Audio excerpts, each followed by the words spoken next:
Let's go.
Hey, everyone, welcome back to Sunny Live Shane. Thank you so much guys for tuning in. Well guys, condolences continue to pour in for ifamily kaMama ke uZanele Mbukazi, ikakhulukazi ke bakithi undodakazi wakhe ke odlala phana ke kuSibongile ndidlamenizi as uNomalanga. Abantu abaningi ke bebengazi ukuthi ke uNomalanga uyindodakazi ke kaMama ke uZanele Mbukazi Khambule.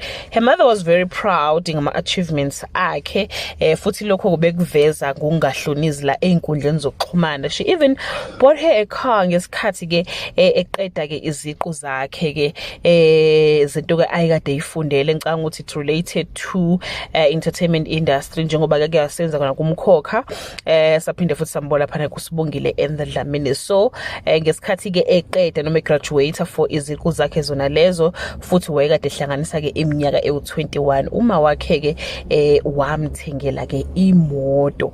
And guys, ngiyacabanga ukuthi ke kuyisifiso sawo wonke ke umzali ukuthi ke mayinika ingane ithuba lokuyofunda ilibambe ngezandla zayo zombili.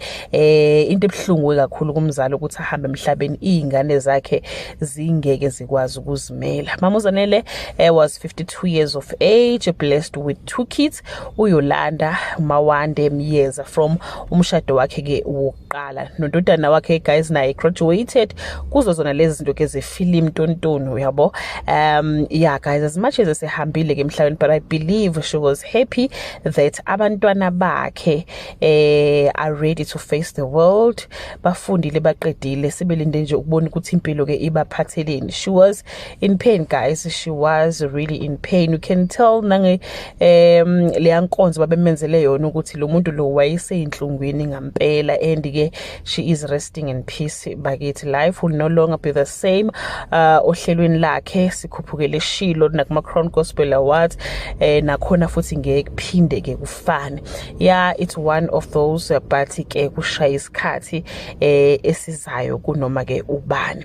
That brings us to the end of this video. Do leave your comment below and share your encounter nawe nomama ke uZanele uMbokazi. Thina ke simazi kudala ukhosini salela ukhozi kudala singabi nama TV nje ne voice yakhe ehlukile uyabo, so nje impela sizomkhumbula kakhulu.